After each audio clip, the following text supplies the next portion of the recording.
We're rolling. Welcome back, everyone. This is episode 119 Correct. of the Jiu-Jitsu Dummies podcast. Just so you know, when I say 119, we're as shocked as anybody to be at these, to have lasted this long. No, every time we do an episode, 119. We made it again. It's just personally fulfilling. I'm sorry, everybody. We made it again. Yeah, you're right. They're letting us do this again. This is like cheering yourself on for every step you take up the stairs. I made it. We are brought to you by Black Belt Digital Marketing. Anything you need to build your business on and offline. So that's web design, Google Ads, graphics, printing. We do embroidery. We do, what else do we do? We could do like any of your promo items. Check us out at Black Belt Digital Marketing on Instagram or our website, which is bbdigitalmarketing.com. Okay, you can request a free online review of your entire online presence today. I'll send you back a video with a report. My little face is in the corner. You'll get sick of seeing me. So, my name is Milton Campus. I'm a brown belt training out of South Florida. We got Bo behind the camera. Hola. All right, everybody, don't forget to like, comment, share, click the subscribe button. We'd really appreciate all of the support. Joining us today is Black Belt Clark Gracie, right? Our first Gracie. Our first Gracie. Yeah. We got tingly. Right? Clark is the grandson of Carlos Gracie Sr. and son of Carly Gracie. All right, so we'll have him on in just a few minutes. A few quick shout-outs, though, first. This is a total coincidence that we're about to see this, but I lost my other pair. I'm going to find them, I swear to God. I lost my other pair of Leo optics. Thankfully, they sent us a few. That's why they sent you a few. I said, what did I say? Like, I don't buy expensive glasses because I'm always losing them or sitting on them or dropping them. There you go. But these are my new favorites. I found them. Well, losing them means somebody found them, which in a way is promoting. No, I know they've got to be in my house somewhere. I know, like I wore them, I had them, I put them in my bag, and I just can't find them. Your cat's wearing them secretly. So anyway, you want to show the screen over here, Bo? Sure. I'm showing. These are called Alvore da Vida, Tree of Life. I hope I said that right. Right. So these are really cool, right? These a lot of the glasses, not every single pair, most of the glasses, at least this is how it started, are made from this bamboo, right? Very nice. And just coincidentally, this one that I chose to wear, that I've been wearing for the last few days, was actually, there's Clark. He works with Leo Optics, and actually Leo Optics put us together with Clark. So thank you both. Thank you, Lionel, and thank you, Clark, for joining us. But check them out, reasonably priced. I've always paid like probably $100 or more for a good pair of glasses. Yeah. And super lightweight. Love them. Love the little, you get a picture of that part, right? You got the little, our jiu-jitsu red stripe that indicates that usually it's just on the black belt. Doesn't mean that you're a black belt. It's okay to buy them, guys. But I love these. They're great. They fit great. I got a big head. So need one a lot of match times they your, squeeze the side of my head, Need one to match your coral belt. No, the core belt's something way different. We'll educate you on that one day. So check out Leo Optics website, leooptics.com. Use code JJD for 10% off your order. On our Instagram, there's a Linktree link. If you click that, you can visit all these sponsors and even Black Belt. Everybody that we talk about today, they'll have a link there. Thank you to our friends over at Flown Roll. Hands down, the best custom gi and no-gi gear in the business. Love working with Sean. I talk to him probably for a couple of hours every couple of weeks. We bounce ideas off of each other. He did a custom no-gi kit for us, so he's a pleasure to work with. Check them out on Instagram at flow_n_roll. Check out not only their t-shirt designs and really cool stuff they have, but the custom work that they do for academies all over the country. If you have not visited that site, or you're a gym owner and you haven't had just a conversation with Sean about his pre-order program, just imagine a gym owner right now. Somebody's got to be listening to us that has written a check for 5, 10, maybe even 15 grand to get gis, no gi tops, right? Get a kit, shorts, top, a full gi, belts, all of that stuff. You lay out all this money and then you have all this inventory. Well, he's got a pre-order program. Flown Roll has a pre-order program where you can put very little out of pocket. He'll design your custom kits, your gi, your no-gi stuff, and You pay very little out of pocket. They do a pre-order program on their website. So students or anybody that wants to order your stuff, they're actually ordering it before it's created. He'll send that stuff directly to him, and you're basically like using the money that people have paid towards the order. So you don't have to lay it out of your pocket. You'll still get inventory after the pre-order is completed, but you're helping pay for your own order. What an amazing way to do it. Who does that? Bo, I mean, right? Who's like, hey, he's listen, very smart. We'll work this out, and so you have to take very little out of your pocket. It's not like he's keeping more than you would have. It's not. It's just a way to help you get your stuff. It's a very cooperative way of doing business. Students, fans are able to buy your stuff. He takes the payment. He sends it directly to them. Especially if they're new gyms, they have so much to lay out to begin with. Yeah, they don't have a lot of spare change laying around. So, you know? It's the way that we did the Nogi kit. Yeah. So we had the top and the bottom. We put the pre-order. People ordered it. I ordered more as inventory. I sent them a check for, or made an online payment for a few $100s. I did the reorder. We have he has our stuff on it. He actually sends out our stuff, so he just keeps it. Mm-hmm. So we have like a kind of a different deal in that regard. But I've had to take very little out of pocket to work with Sean, have these amazing designs done. So we actually just got in more gear. So if you want to check out the Peace Love Jiu-Jitsu rash guard, again, go to our Instagram, click on the link tree, go to Flow and Roll, and you can check out we're on their team page. If you click on the menu option, it says team, click on that, drop down. We're right at the top. It says Jiu-Jitsu Dummies, and you can see he's got T-shirts. He's got our Nogi kit. We're going to wind up doing a gi with him. And I know that coffee mugs are next because we always send out coffee mugs now. We use a different provider, and I'm going to start using Sean. Cool. All right. Okay. And, is there a code with Oh, yeah. So we got check them out again on Instagram at flow_n_roll. And it's Flow and Roll, the letter N, roll.com. Get 20% off your online orders with code JJD. You're not getting 20% off your pre-orders. As a gym owner, you're not getting 20% off your pre-order. That's a separate deal. If you're buying something online, get 20% off with code JJD. Did Sean bust your nuts about calling it Fro and Roll last time? How many people comment? Hey, listen, comment in the box.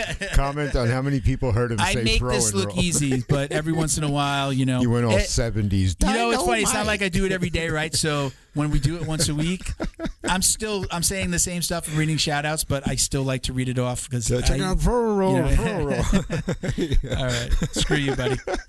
Thank you to the BJJ box for all your support as well. They're Jiu-Jitsu's favorite monthly subscription box. It's delivered to your front door, filled with premium Jiu-Jitsu, grappling apparel, equipment, supplements, supplies, snacks, and more. They find the best products out there in the world of jiu-jitsu and guarantee that every box is going to be worth more than the cost. We usually get anywhere from 4 to 7 items. We get ours. We have the VIP box. We get a T-shirt. There are other boxes where you can get a rash guard. I think that one's more of a quarterly box. But check them out. It's the bjjbox.com. Use coupon code JJD10 for $10 off your first order, okay? And hopefully we'll have a box on the next episode to do an unboxing. Shout out to Neutral Zone CBD. Did I do that right? Hold on. Neutral Zone CBD. I don't want you to tease me next episode. No matter if your aches and pains are coming from lifting weights at the gym, rolling on the mats, or just the daily grind of life, Neutral Zone has a product for you. Find your Neutral Zone by finding the best products for your pain wellness so you can continue your active lifestyle. Tinctures, salves, roll-ons. They've a million different products there. Something for everyone. Check them out at neutralzonecbd.com, and you can get 25% off with code JJD. Okay? Nice. All righty. There you go. I only messed up one name. Who? When I said Neutral Zone, I think I caught myself. Neutral Zone. All right, people. Let's do this. Let's get Clark in here, man.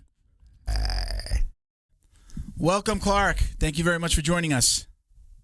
Thank you. Happy to be here. You just told us you're a little jet lagged. You're coming in from where again?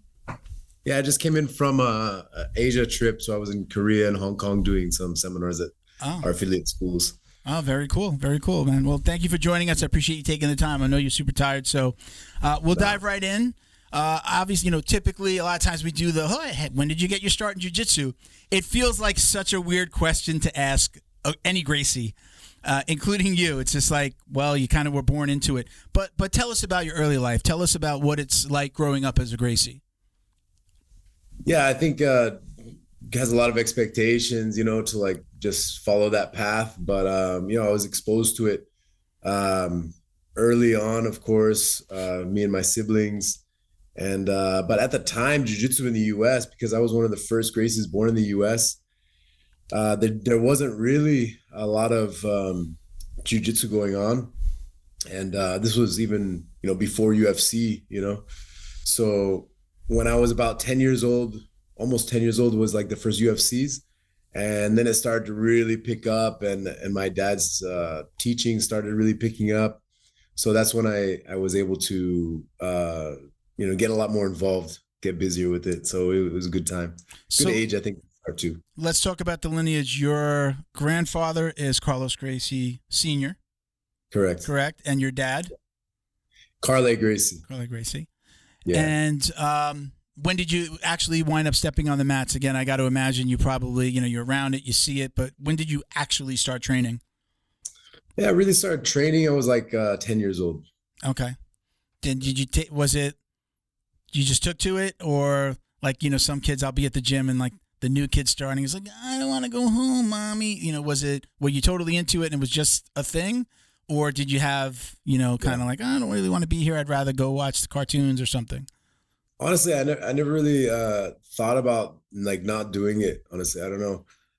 I just would go to school and then come there after, and that was just like regular part of my day. And I think somewhere in my adolescence, my teenage years, somebody asked me, do you like jiu-jitsu or do you just do it? And I'm like, I actually never thought about that before. I just, I did something that I do. But then I thought, yeah, I guess I do like it. I just have fun with it. And I think I'm liking it more and more every day until now. I just keep having more and more fun with it. Very cool. There's I pulled it up and I was showing my producer. I guess we could call it a famous picture. There's a famous picture of you like in an omoplata and you're holding the guy's back and you're just looking over. I mean, that thing turned into a meme, right? Google Clark Gracie and go to images and just scroll down a little bit and you're gonna find it. In that moment, and you're kind of looking over your shoulder. What were you looking at? Do you remember? I would imagine maybe you're looking at the scoreboard. Yeah, to tell you the truth, that was a New York Open, and they didn't have the big screens, So they had those little things you flip over, little cards, and like a timer, like a hand. Oh, so you're not even seeing the time. You don't even know how much time. Oh, wow. So I was always telling my corner, who was, I was in New York Open just with some friends, and I was looking over at my friend Sophia, who was this girl from Mexico. She was like yelling at me, a good friend of mine, and I was looking over to ask her. I just said, all you need to do is tell me time and points. Like I just want to know that, like pretty clearly throughout the match, because you got to know, right? Did that picture, when you saw that picture, do you remember what year that is? That was 2012. Okay, so the internet's already around. It's not what it is today. Did that make its rounds like early on? Was that like I'm seeing it everywhere and people are writing things over it, like the meme world? I don't know if 2012 how far we were into like memes and things like that. Do you remember that time? Yeah, it was like. Did it make its rounds? That picture exploded in 2013, right after I won the Pan Ams. Yeah, and I thought the picture, when I heard about people were saying, oh, on Reddit, your picture's going crazy, and I was like, really?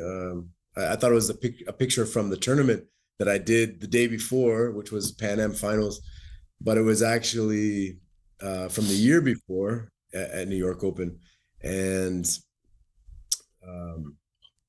so it was exploding at that time. And I think memes were like, just getting started. Yeah, I wasn't even super familiar with memes, but it was just starting. So now the omoplatas, you're known for the omoplata. And I think you have several variations that you've maybe coined the name to, or tell us a little bit about your, like when you started using the omoplata, when you kind of found out like, this is my go-to move, like, or is it, or do you have others? Yeah, I have others, but omoplata is something that I feel really, really confident with. And something that I probably started drilling when I was a kid, like a teenager. I used to like to do lasso guard. I think lasso guard works really well with omoplata. I think it was like the kind of up and coming guard at the time. But then around brown belt, it was like this trend to like, drill a ton. And I was like, well, I don't know what to drill. And then I had this like sweep that I like to do along with the omoplata. And then I just started doing more and more. And I started catching it. And then I started challenging myself to get it on people. They already knew it was coming, in training. Like, oh, Clark does omoplata. And I was just like, only do omoplata, just like mess with them. Yeah. But then I started getting some other variations off it, which became fun, which was like the choke that I did in the Pan Am finals that year, 2013, which was kind of became popular. And people started calling it Clarkoplata. I don't think anybody really ever did an omoplata choke combination like that. Since then, there's been a few people that have done versions of that and variations. And then a little bit later, I did a variation which was really crazy in 2018, which we call it pretzel plata. Okay. Pretzel plata, which also involves like the opposite leg. So the guy's completely twisted up, and I did that. I did that in the finals of Nogi Worlds, and that got submission of the year by Flow Grappling. Oh wow! And so I was able to name it pretzel plata.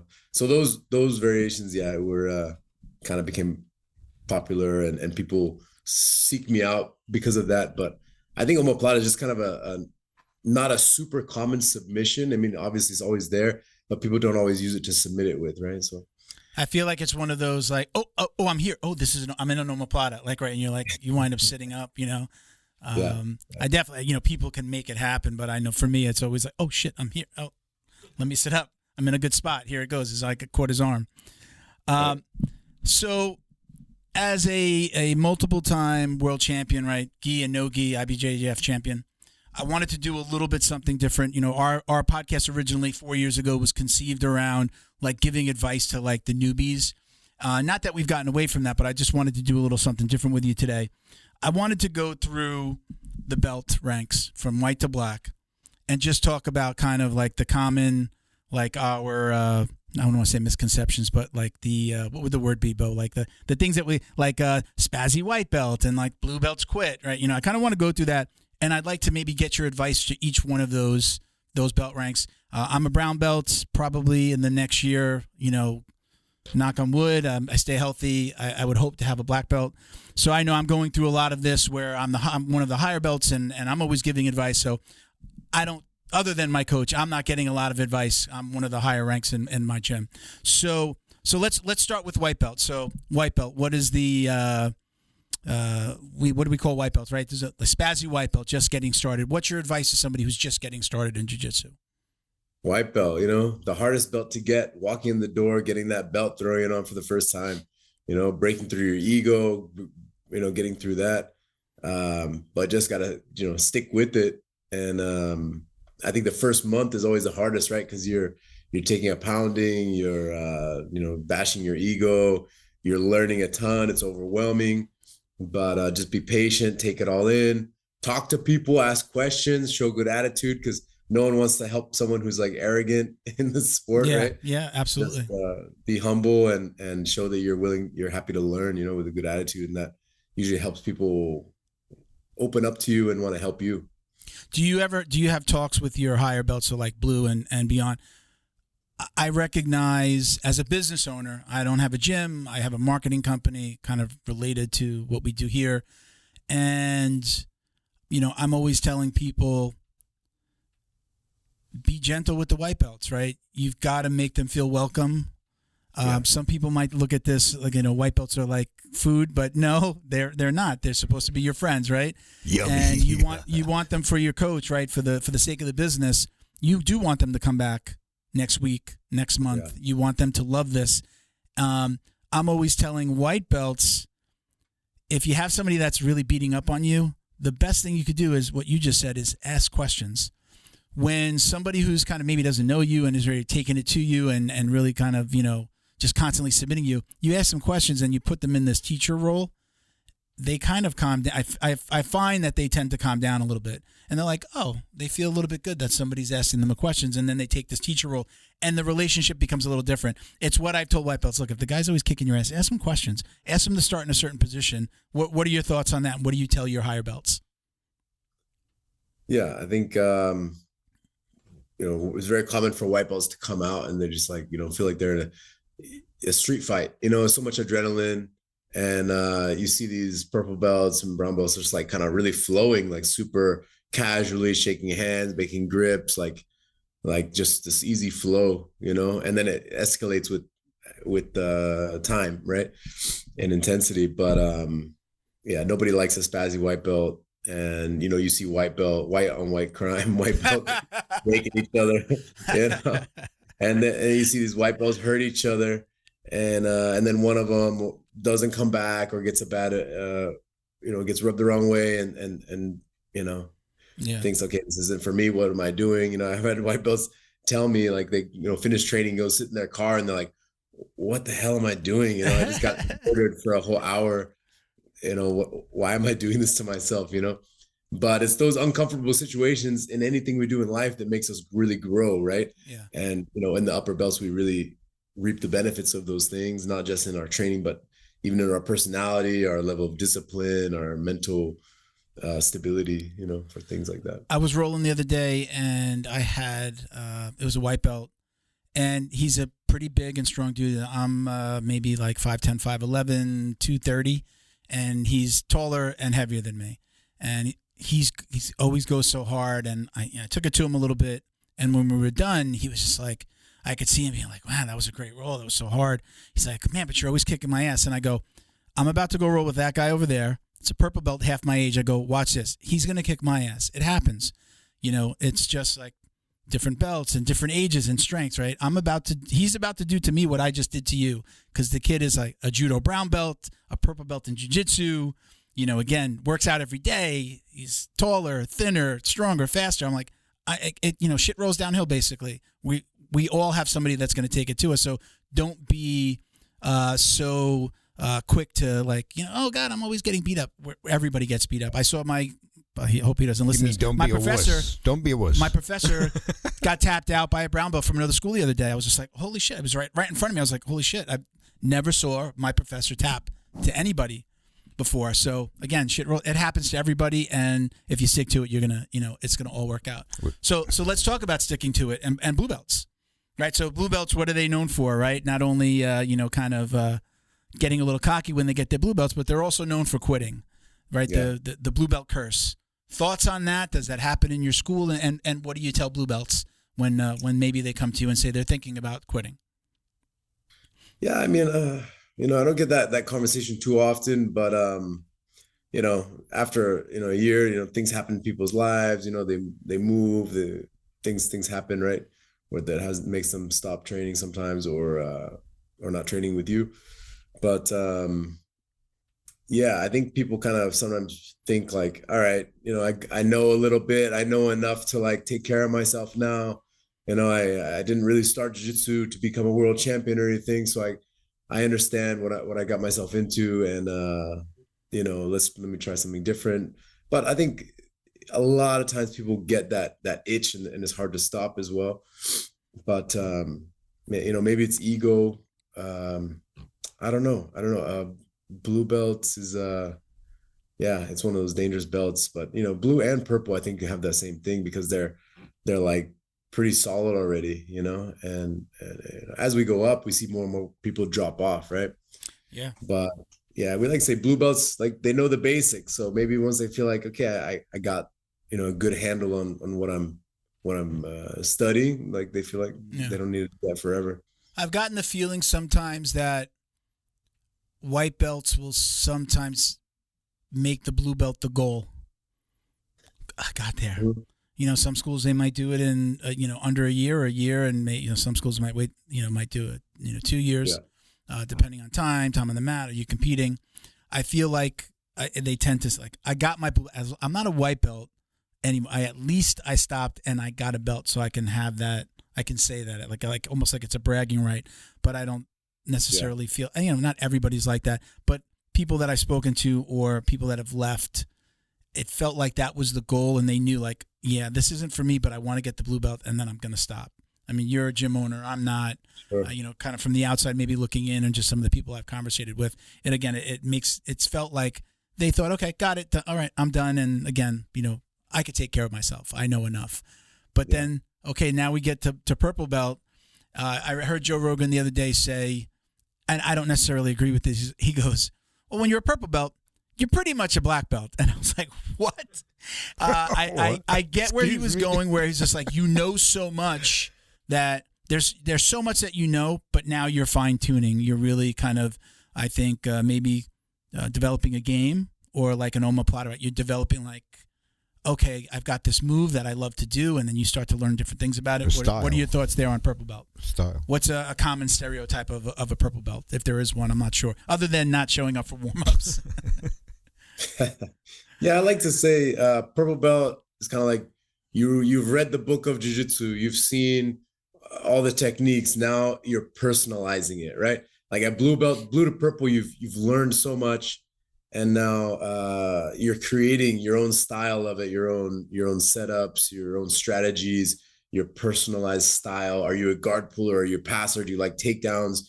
Do you know what are your favorites? You know, you don't just like kind of dabble and know a little bit of everything. You actually have narrowed down a little bit to know what you actually are where your strengths are, right? And kind of defining your personal game.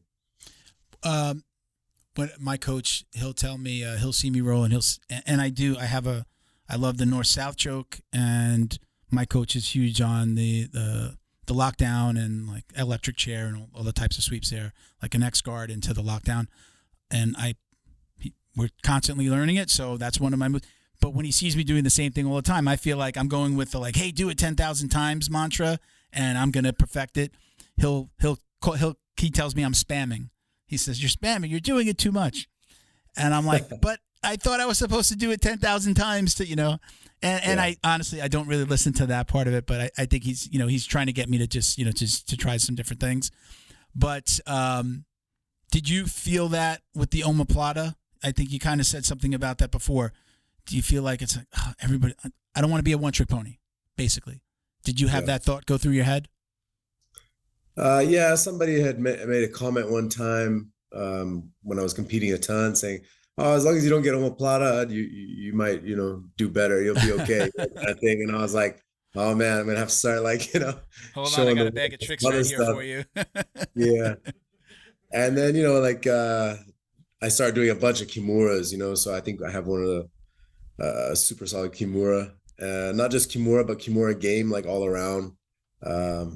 I released a couple of instructionals on kimura, but also omoplata. But that's another one of my strengths. But I really also like chokes. But yeah, I think it's good to challenge yourself. And in my academy, we focus on a certain area on the ground every week. It changes, right? So during that week, I'll make a goal to like get to that position and finish from there. So it might be a different submission that's it's not my favorite, it's not my main thing, or even this position, like for a while I think I felt like, man, I don't finish people on the back too often, it's like not really my strong point. So let me try all this week. I'm just going to get to the back and try to finish people from the back, and I felt like even within one training session, my back attacks were better than when I started, It's very fulfilling to know I've done that, and I've been like, I'm going to go and try this move or a variation of what my coach is teaching. We usually do like a series for the entire month. So he just keeps on adding on to that series for one full month. And I'll go home and I'll usually find like a video or two. I want to see some variations of what he's taught, how other people are doing. Again, I'm a bigger guy, so sometimes I'm not very flexible. I'm older. This doesn't work for me that way. So I've got to find what I'm doing wrong. So I'll kind of look up and kind of figure out what's going to work for me. Obviously, you're wearing a BJJ Fanatics T-shirt. Yeah. What are you telling your students about consuming jiu-jitsu outside of the gym? Are you get that instructional? Are you telling them? I know it. Let's kind of break it down this way. The old Clark, when you were younger, before the internet was what it is, was there a different view on it? And what is your view now with instructionals and watching videos and students trying things that they're seeing before they're actually taught in the gym? Yeah, I'm not that old though, you know what I mean? No, I would say I'm old. I'm old. The internet was around. Yeah. Well, in the earlier days when it wasn't what it is now, right? But pre BJJ Fanatics, pre really YouTube blowing up like it is. Yeah, I didn't want to call you old. Thank you to Feito IT and AV, specializing in commercial and residential automation, security cameras, CCTV, POS, and more. Check them out at feitoitav.com or call 305-428-2515 and let them know the dummy sent you. Thank you to Neutral Zone CBD, a Combat family-owned company that supports athletes and the people who love them. Neutral Zone strives to deliver clean CBD products for sports recovery in gummies, lotions, balms, roll-ons, and more. After a competition, a hard rolling session, or a tough day on the job, Neutral Zone has a product designed to help you reduce inflammation, increase cell rejuvenation, and may even help with aging joints. Visit NeutralZoneCBD.com and get 25% off your order with code JJD. And follow them on Instagram too, at MyNeutralZone. Jiu-Jitsu's favorite monthly subscription box has now joined the Jiu-Jitsu Dummies podcast. The BJJ box is delivered to your door filled with premium jiu-jitsu and grappling apparel, equipment, supplements, supplies, snacks, and more. The crew at the BJJ box find the best in the world of jiu-jitsu and guarantee every box to be worth more than the cost. Each box includes 4 to 7 items you're going to love. Visit thebjjbox.com and use code JJD10 to get $10 off your very first box. And give them a follow on Instagram at TheBJJBox. Special thank you to the crew over at Flow and Roll for all their support. Flow and Roll is renowned for their incredible no-gi rash guards, shorts, and leggings. Flow and Roll has quickly become the premier custom apparel provider for academies big and small throughout the United States. Reach out today to discuss your custom order and ask about their incredible pre-order program. You can send an email to flowandroll@gmail.com or visit their Instagram at flow_n_roll and shoot them a direct message. And yes, they can create an awesome custom gi for your academy as well. Visit flowandroll.com to check out their awesome designs, and while you're there, pick up a Jiu-Jitsu Dummy signature tee exclusively at flowandroll.com. And remember, you'll get 20% off your purchase of t-shirts, rash guards, or gis with code JJD. Now I'm just thinking like what was actually going on in the internet, at that time. Well, I got my black belt in 2010, and I mean, I was kind of like, I don't even want to post what I'm doing, because you want anybody to see it, right? To study me, because that was super common, right? Oh, you got this guy in your bracket, study his game, see what he does. Is he a guard puller? What kind of submissions does he like? So I was kind of against sharing too much at that time. But, with time, I just got more relaxed about it. And I think, there was this like stigma about being this YouTube blue belt kind of thing, where you just go online every day and learn these things that don't necessarily work, but how would you know any different? Right. Or these guys that, don't really even train too much or don't train, they just watch YouTube videos. Nowadays, though, there's a lot of good content out there, but you still have to filter through, and I think a lot of people will post just anything, and there's a lot of stuff that isn't the best, but yeah, you can definitely learn stuff, and, finding people that specialize in a certain area, which you'll find a lot on these instructionals, like BJJ Fanatics has a lot of good stuff, and they contacted me about doing omoplata instructional, and then I told them, hey, I'd like to do a Kimura instructional as well, because it's something that I really do well. I actually get more Kimuras probably than omoplatas really, but my finishing rate on omoplatas is really high. But yeah, so I think it can be good, but to answer your question, I think it's like a bonus, like a supplemental part of your training, but it's not something that you can just rely on. Like, oh, I'm just going to study online and go practice, with some friends, Yeah. When I first started jiu-jitsu, I just went home and just like watched everything. And I'd actually, in the beginning, I'd bring my iPad and I'd tell my coach, it was a brand new gym. So I was like his first student. So it was very small school. And I used to bring the iPad and be like, hey, can we work on this? And it annoyed him in the beginning. And then as we started training at the end of class, he'd be like, all right, what do you got for me today? And I'd be like, oh, okay, cool. And I would show him the moves. So it just became part of what we did, that, he would show me the basics. He'd show me a more advanced move during our training. And then he would like let me, pick something out. So I did that in the beginning, and I definitely I tell people all the time, before I used to just watch everything. Now I tell people, go on, take whatever move we did that day or the series that we're doing, look at that. Why wouldn't you really try to perfect that? So don't just go again and just like try to grab anything off the internet. Go find what the coach is teaching you, and then you're going to see all these variations, and at least you've got the starting point. You're learning that starting point from your coach, and then maybe introduce a little trick here and there, and I think that that's a pretty healthy way of doing it rather than finding some crazy, move and hurting somebody. And you know what? With that being said, am I wrong in the case, if you don't mind talking about it, the case that just happened with, I think it's Greenlee? Were you the expert witness, the expert witness for the defense? Yeah. We actually had an attorney on a couple of weeks ago, and he kind of like went back and forth on it a little bit. He just kind of like went through some of the kind of like the intricacies of the actual law.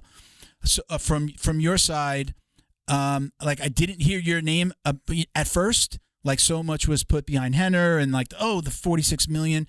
When you started to see all that stuff, what were you thinking? What were you like your name didn't get thrown out there like his did, but what were you thinking when everybody started to attack him like that?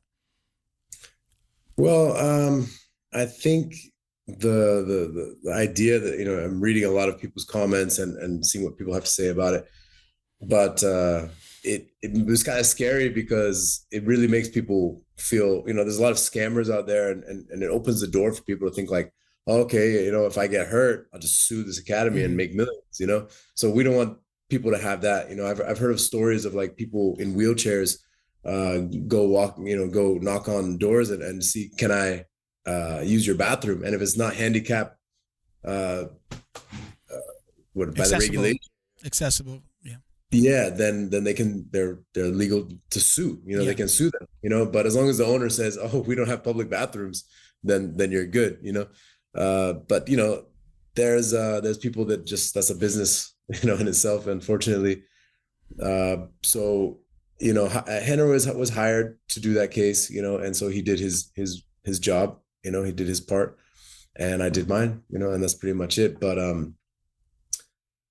mean, it was it's crazy the amount that's in it. I think the media tried to twist people's perception of the case, like saying this guy gets paralyzed, is a white belt, got paralyzed by a black belt, and but actually the guy made like pretty close to a full recovery. Anyways, I think they're appealing the case and things are going on, and I'm probably not fully at liberty to talk about it, but it went crazy, right? All over the internet, everybody knew. Yeah. I think once I heard Henner do, he did an Instagram live with Tom the Boss. I'm not sure if you saw that. I think it shed a little bit more light on it, and it really started to make sense. And anybody who was hating on him was like, okay, I get it. I kind of see everything. He did some stuff with the video and showed the guy's arm getting trapped and things like that. So we'll move on from that. So let's get to brown belt. I'm a brown belt. I remember what it was like to get my brown belt. I'm almost a black belt, right? What are the stereotypes of brown belt? Are there any? I don't know that there are a lot of negative stereotypes for brown belt, but what are your expectations of a brown belt in your gym? I expect them to, like I said, in purple, defining their game. So I think at brown belt, you know what you do well. Like you said, you like the head and arm choke. That's like a strong position for you. Now creating more and more strategies, so you know what you do well. You define your style. You're still defining your style, making it better and better. You can learn techniques a lot easier, faster by maybe just watching them. But I think mainly what I look for is, can you lose a position? Like, let's say you're going for an armbar and now you were able to, someone escaped your armbar, but now you're on to the next submission, or you're connecting into a sweep out of it. You're looking into like the positive side of the scramble, right? Mm-hmm. So you're not, you're making seamless transitions between one technique to the other. Yeah. You start to think, I guess, like, what do they say? Like a few moves ahead, you kind of know, well, if this isn't working out, I know that I'm going right here. And you kind of have I have a plan, but I didn't think about the plan. Like I guess that we go back to that invisible jiu-jitsu, I guess, right? Right. You kind of just start to know where your body is and what the next good move is, I guess, right? Yeah. Okay. And sometimes you're reacting without even thinking about it, right? It's Yeah. becoming instinctual at that point. Yeah. So do your brown belts in your school, are they, is there a conscious conversation with them? I know, like, I'm always happy to help somebody, or if there's a new guy coming in, they know, like, oh, you can put him with Milton. He's going to give him like the Jiu-Jitsu 101, and they might be doing something crazy over here, but I'll take him and I'll, okay, let me start in your guard or start in my guard, and we'll do a sweep and break the guard, sweep, side control, things like that. Do your brown belts, is it just kind of like a given, like, hey, you're supposed to help people? You're not here to beat up the new guys, but you should be taking the role as a kind of an unofficial coach. Yeah. I mean, I don't ask them to like walk around the room or anything like that. They may see someone struggling close by and be like, hey, I'm going to help this person out, or pair them with someone who's newer or new, just to make sure they feel welcome and they feel guided through the beginning. But I also think it's important that these upper belts don't do too much of that. I think brown belts can get kind of caught up like being that assistant coach kind of a deal, and miss out on a lot of like important training for themselves. They need to have those like really tough rounds. They need to just battle a ton, and really like condition them for what's coming next, at black belt, because I think there's a time for being a coach and there's a time for development, so sparring time, I think, is important to have like good tough rounds. My co-host Miguel, who's not with us today, he's on a little hiatus from the show. He says, I'm always talking about, again, being nice to the lower belts because you don't want them to quit. And one time on the show, he looked at me and he says, it's okay to be mean sometimes, Milton. And I'm like, oh, okay, right. And then the other day, I was actually, I texted him. He sent me a picture of him training, and I texted him back, and I was like, I was very mean tonight. And he was like, good. It's good to be mean sometimes. And I just went harder with my rolls, and maybe not just beating up on white belts, but just rolling harder. I tend to, again, I'm that guy that like, I'll go out of my way to help somebody and maybe not get my rounds in, as much. But that one day I told him, like, I was mean. So now so you just said, like, for somebody like me, now black belt, the common, not a stereotype for black belt, but the common, I think the saying is, right, it's like, it all starts at black belt, something like that, like, right? The journey really begins at black belt. As somebody who's had that black belt since when? 2010. Yeah. Do you remember that time? Like, okay, training it became different. It got harder. What do you remember about that time of getting your black belt? Yeah, I think mentally wise, I feel like I had nothing to lose anymore, because, I was just, I was in my prime. I'm like stepping into competition a ton. I start competing more than ever. I feel like I almost don't even remember before black belt as much, like I remember like bits and pieces of it, but black belt, you really like the memories become a little bit more, everything becomes a little bit more, carries more weight, and, but black belt, it's like you're starting over in the way that, like, it's you're again at the bottom, if you're a new black belt, and there's all different kinds of black belts out there, right? And there's people that get their black belt and then they get scared of losing, and then they just decide to not train anymore, really. Or especially if you're like a big fish in a small pond, you're on some place isolated in the world where there's not a lot of jiu-jitsu, and you just, you don't want to risk, you want to keep that reputation of just being the top guy. So, you just kind of stop training. So I really respect the guys that are, able to stay humble and are okay, like tapping and challenging themselves, even with, like, you said your instructor, fighting against, visitor brown belts or whoever, and, going hard against, anybody, and not being afraid to get humbled by somebody still, Yeah. So you're talking about winning and losing. So let's talk about the competition side of things. I would consider myself, some people tell me to stop saying this, but I consider myself a hobbyist. I have a day job. I do the podcast. I run a company. I do the podcast.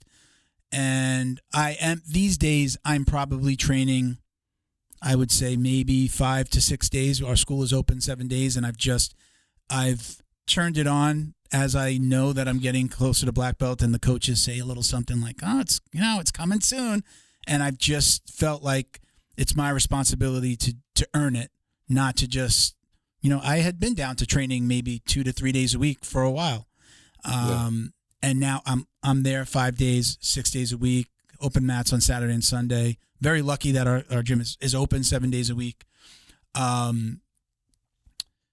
It is just, it's different, but again, I consider myself a hobbyist. I competed a little bit at white through purple. What are you telling guys about the competition side of the world? Again, you've got guys that come into this and they do it as a profession, right? They are professional competitors. And then you have your hobbyists. What's the conversation like with somebody who's training with you? Are you pushing them to compete, or is it really, if you want to compete, come to me and I'm going to guide you? I think it's beneficial to compete at every level. And you hear a lot of people talk about the difference of training with people that are competitors and that are not, a little bit of like the timing and the intensity and the attention to being in a dangerous position and explosivity. But I think in the end, like what's most important is that you just have fun with jiu-jitsu, man. You just get out there and train and enjoy the art of what it is, the creativity of it, the physical side of it, and the mental side of it. You're going to reap the benefits, just from being on the mat and just being around good people and continuing. Jiu-jitsu is going to be developing around you, whether you like it or not, whether you're developing or not. And I think keeping your mind open to learning new stuff as it continues to develop, whether you create it, someone else creates it, just keeping an open mind and like this, black belt is the beginning, but jiu-jitsu never stops growing. So, I mean, if you just stop training at black belt, eventually you kind of regress, because it's moving forward. So you got to keep moving forward with it. Well, man, when I'm out for like a week, if I get a cold or I'm sick, when I come back, there's I feel you're rusty. Like there's a little bit of like ring rust, even after just a short amount of time. So I know for me, like during COVID, I had also blown out my knee the day before I was going into quarantine for work, like in that March when it started. So like, okay, if I had to blow out my knee, at least going into COVID and, things were closing down out here. For somebody that's off the mat for like, let's say they've been off the mat, what would you tell a guy to get him back in the gym? Like, okay, you made it to whatever belt. It doesn't have to be black belt. Is there a time like, hey, listen, just get back in the gym? Do you have those conversations with people who have left? And it's just like, there's always a guy that's just like, yeah, I'm going to get back in. I'm going to come back in. What's your conversation with a guy like that? Honestly, I kind of consider everybody in the academy kind of like extended family, So, I can tell people like, yeah, your jiu-jitsu is doing great. You're getting, you're moving forward. Don't lose your progress. But really, it's just like, hey, man, we miss you, man. Come back and train, come hang out, come be part of, stay part of the community, stay connected to us, So just as like if you haven't seen your brother in a while, your family, your cousin, it's like, hey, let's get back together again. It's just like the common area where we all hang out. So it's, just kind of creating that strong family environment, and because I think the community of jiu-jitsu is what's so unique to others compared to other sports. There's a different kind of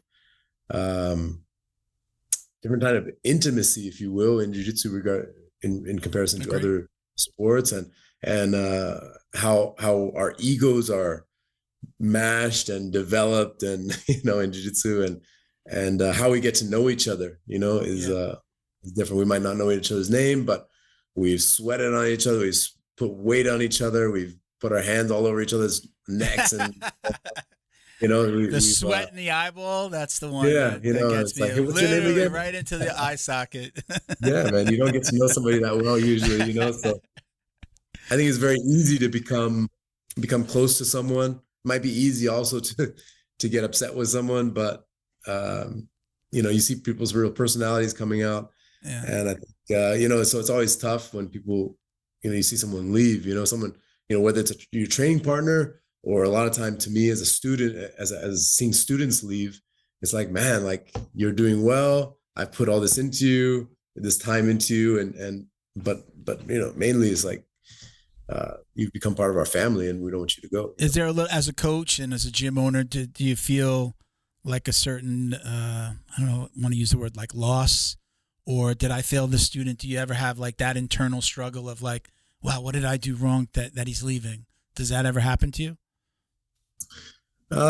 Yeah, I mean, like I said, it doesn't happen too often that I have to have those conversations. I mean, maybe people make stuff up and tell me like I have to stop training because of this reason. But I'm moving, and then you see them at the supermarket 3 weeks later. Where'd you go? Yeah, I mean, in the end, you got to respect people's decision. They are still the client, right? They're still it's their membership, it's their choice, so they're the customer. And but yeah, I mean, I think you do your best to give them a good environment. You care about everybody. You show that you really care that they're there, and don't blow them off like another number, and it's tough for people to leave, it's tough to see people leave from both sides. But yeah, all right. I mean, so I do have a listener question. I'm going to preface this with: Are you still competing? You competed last year, right? You still? I competed last year. Yeah. Yeah. Are you going to be competing throughout this year, or where you're at? Yeah. Where are you at? I'm competing, not as much as I have before, but I still think it's healthy to stay active and have a goal and continue training. I don't think it's going to happen to me where I'm like, completely just like let myself go and, just get too relaxed where I'm, not even sparring anymore. But okay. I think I would like to continue to have like at least one tournament a year. Mm-hmm. So I've always thought like, Master of the Worlds is a good one. And I don't know if I'm going to do that forever, but, every time I do it, I'm happy I did it. I'm happy I challenged myself, trained for it, developed my game, and stepped up to that challenge, felt the adrenaline, felt alive as much as you can at that moment. So I think it's a good thing to just have one little focus a year at least. Okay. Something. Yeah. So we had a listener question that's talking about competition. It's his Instagram handle is the Nimble Yeti. He says, Clark, what is your fondest memory of the process of competition? I think is that feeling right before you step on the mat and you feel like that adrenaline, like you feel like you're about to step into battle, let's go out to war. And I know it's nothing like what these guys do when they go defend our country and go out in the military, but it must be a similar feeling, like you're about to just be tested, right? Yeah. You're about to, everything you do that moment matters, 2 men enter, 1 man leaves. Sorry? It's like 2 men enter, 1 man leaves. Yeah. And it's as equal as it can be, right? Same weight, usually same skill level, same weapons of tools, So it's very equal, and it's a good test, and it's a good thing for us to put ourselves in a little zone of discomfort for a moment there. And now the second part of his question was, do you feel pressure and anxiety? Like, he was talking about, he likes the rush of going out to what you're saying, like to go out and show my art, show what I've learned. But do you feel pressure and anxiety? Like, it's like maybe more, I think even older competitors or people that have competed a lot, I know for like a first time competitor, usually that pressure and that anxiety of the unexpected. Do you still feel elements of that, or is it? Yeah, I think it's still there, it still exists, but it's more controllable. Are you able to know how to deal with it? At one point I remember feeling like my heart is like racing, like the days before, the night before, but to like embrace that and just be like, let that uplift you, that adrenaline, and instead of like running away from it, just feed off of it. Yeah. Towards it, embrace it. So yeah, I mean, I think less and less of that as you gain more experience, and you just feel like you build that confidence in yourself. You always know that there's a chance like you might not perform the way you want to, but I think yeah, I mean, it's a good thing overall, to have that. Very cool. So we're gonna we've got a list of questions that we ask every. This is towards the end of the show here. We've got a list of questions these are like probably the most popular questions that people submit. It's always like the same questions, so we just put them into a group and we ask every guest the same group of questions. We call it the drill down. That's our sound effects guy, right? So, all right. So we're going to run through these. We can expand on them if you want. It's not a speed round or anything like that. But so we'll start off with your preference, gi or no gi? Generally gi these days. Yeah. Okay. Now, takedown or pull guard? Depends what I'm fighting, but I'm in favor of takedowns more and more, but a lot of times in my competition, you see me pull guard a bunch, and I've been known to be an aggressive guard puller. Okay. So.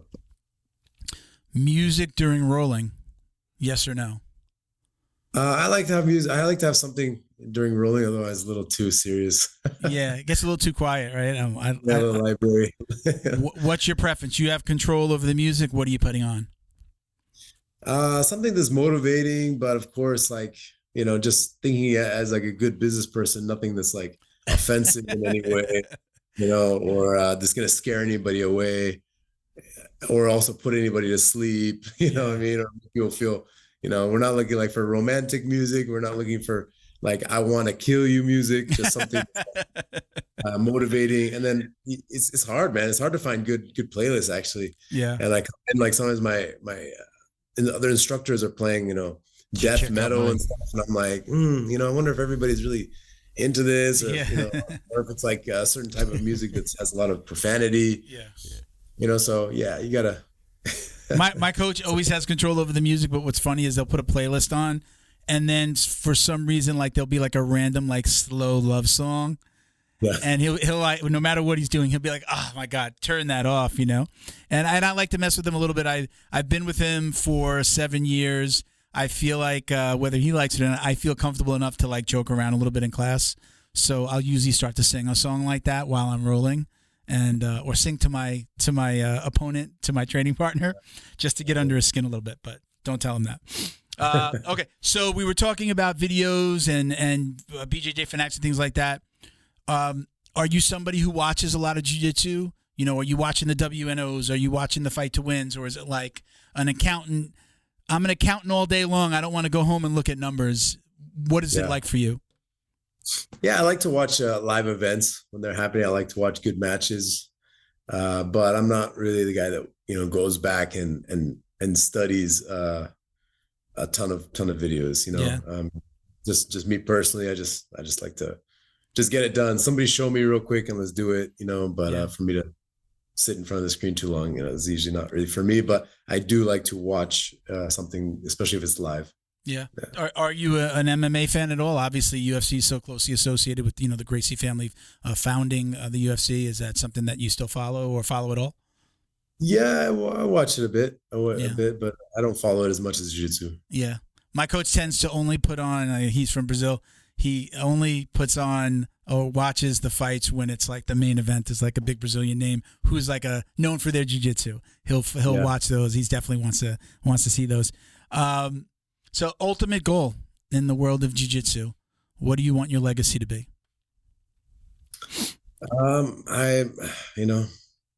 I'm really happy with where I am. I think it's funny. People always ask like, these upcoming athletes, and I've been asked so many times, so what's the goal? What's the goal for this year? What's your next, conquest? And, I just think you just got to enjoy the journey though. Every moment, every piece of your training, and just the lifestyle, just embracing the lifestyle. So I'm really content with where I am, and I'm enjoying the teaching side of it as well. But always up for new challenges, whether that's like trying to find somebody to be a better athlete as a student athlete, or myself becoming challenged in new ways. But yeah, I think the next one, and this is a long-term one, is like being that coach that, is doing the best they can for their students, so. Okay. I like that answer. So our very last question. This is we joke around and call this the most important question that you'll ever be asked about jiu-jitsu. We have an internal argument here. What do you mean it's not? When I started the podcast, it was actually me and 5 friends. That changed with COVID, but originally it was me and 4 other people sitting around talking about jiu-jitsu, and then we started inviting guests, and it evolved. But the question is, do you or do you not wash your belt? Yeah. I'll just tell you the truth, I don't wash it too often. There is that old stereotype that I was taught, like when I was a little kid, like, you wash away your knowledge or something. But I have washed my belt. I'm not really I'm not very superstitious. And, but I have one time left my belt in my backpack Oh, for boy. like a while. Like I would always take out my gi, wash my gi, and I would just leave my belt. And then after a while, I'm like, what is that smell, man? Like something is more. Did you wash your gi? It's not my gi. I'm like, look, I washed the gi. I showered, I promise. And then it took some time to figure out, but I was like, it's been my belt this whole time, Okay. That's a familiar story. That's a very familiar story. You have to wash that belt. Yeah, I do. I am a belt washer. I do get a lot of shit for it.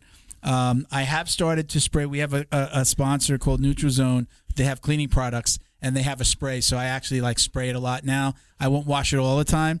I've gotten a lot of crap from, like, we had Wagner on and some other people that have given me shit for no, it's not just the washing away the knowledge. That was the old school thing, but he's just like, it makes it look like you've trained more, like you're trying to fake that you've trained more. It was never that. I have actually got 2 belts. I've got one that my coach gave me when I got my brown belt, and it's super brown, and I didn't wear it a lot because I wore a belt the sponsor gave me, and that one's a lot more faded. I don't care. I switch it up. I go back and forth. I never thought of that as a student, but as a coach, people have told me oh no, you're trying to make it look like you've trained a little bit more than you actually have.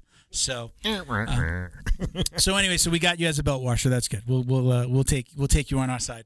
So, listen, thank you very much for doing this. We really appreciate it. I do want to give you a minute or take your time. Do you have anybody that you want to give a shout out to? Talk about your BJJ fanatics. Give your IG. Any of that stuff. The floor is yours. Well, first I want to just thank Leon Optics Sunglasses for connecting me with you and setting up this interview. That's been awesome. Yeah. There we go. It's good stuff. That's Jiu-Jitsu Sunglasses. Lionel's awesome. He's been great. He's taken care of us a lot. So we love working with him. Yeah, he's awesome. Good local guy here in San Diego. And people can reach out to me on Instagram, just at Clark Gracie. I have some BJJ fanatics instructionals. But one thing I'm also really excited about is building my online library, video library, which I'm filming every week, the techniques that I'm teaching in my classes. And it's called Clark Gracie Connected. Okay. It's been a fun project, and it's just subscription based. So that's something that I tell people, it's a way for me to stay connected with people all around, all my affiliates that are just spread all over the world, and they can kind of, see what I'm doing at home. Things that I'm excited about teaching and training on a regular basis. So it's been fun. That's awesome. And people can hit you up on your IG if they're interested in having you come out to do a seminar at their gym. Is that where normally people would connect with you? Yeah, a lot of time is there. Yeah. Okay. Facebook, perfect. There, email, my website, clarkgracie.com. Okay. Yeah. Beautiful. Well, again, thank you very much. Like I said, don't hang up. We're going to come take a couple of pictures. Thank you so much for joining us. I appreciate it. And, come back whenever you got something going on. We really appreciate it. All right, man? Right on. Thanks, Milton. All right, yes. Take care. Hold on.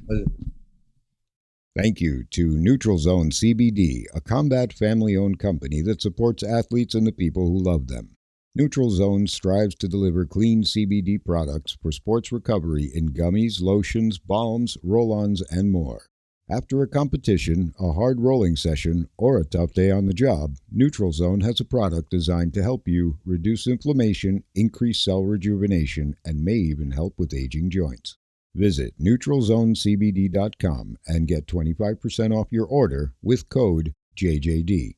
And follow them on Instagram too at MyNeutralZone. Jiu-Jitsu's favorite monthly subscription box has now joined the Jiu-Jitsu Dummies podcast. The BJJ box is delivered to your door filled with premium jiu-jitsu and grappling apparel, equipment, supplements, supplies, snacks, and more. The crew at the BJJ box find the best in the world of jiu-jitsu and guarantee every box to be worth more than the cost. Each box includes 4 to 7 items you're going to love. Visit thebjjbox.com and use code JJD10 to get $10 off your very first box. And give them a follow on Instagram at thebjjbox. Special thank you to the crew over at Flow and Roll for all their support. Flow and Roll is renowned for their incredible no-gi rash guards, shorts, and leggings. Flow and Roll has quickly become the premier custom apparel provider for academies big and small throughout the United States. Reach out today to discuss your custom order and ask about their incredible pre-order program. You can send an email to flowandroll@gmail.com or visit their Instagram at flow_n_roll and shoot them a direct message. And yes, they can create an awesome custom gi for your academy as well. Visit flowandroll.com to check out their awesome designs, and while you're there, pick up a Jiu-Jitsu Dummy signature tee exclusively at flowandroll.com. And remember, you'll get 20% off your purchase of t-shirts, rash guards, or gis with code JJD. All right, very cool. What do you think, Bo? Very interesting. Very cool guy. Our first Gracie. Yeah, first Gracie. And he's a very cool guy, very chill. Cheers to cheers. Cheers. So yeah, very very cool. I'm like, it's funny because that picture that we were talking about is like an iconic picture of not only of him but the whole meme thing that ensued afterwards. Yeah. To this day, it's still. And it's a very strange move. I was sitting there looking at it, trying to dissect it. If you saw that omoplata it's not so crazy when you see it on the floor, but to see somebody stand up with it, like that guy's arm is like this stuck over his hip. Well, it's like a Kimura in a triangle, a leg triangle. You could kind of call it doing a Kimura with your legs on somebody. I guess, you can say that. That's a good observation. And he's interlocking and then doing a back grab with a leg If you're on the ground, you're basically holding the guy so he can't roll over and his leg is stuck. The other guy doesn't look very happy. As you lean forward, his arm is going further up. If you look at the other guy, he's not very happy. No, he's not. He's concentrating. Like, how do I keep my arm? It's about to break. You know off. what? You're hoping that the guy's going to slide off, and that's not the case. No, he looks pretty settled in there. Like his legs are really tied together. It's funny. He just looks like he's looking at the time, So. All right, check us out at Jiu-Jitsu Dummies for all the ways to watch, listen, and support the show. My IG is Uncle Milty BJJ. And Bo? At BADWERKS. All right, we're going to keep it short and sweet today. Thank you for watching and listening, everyone. Peace, love, Jiu-Jitsu. Yeah. Hey, we didn't forget this time. I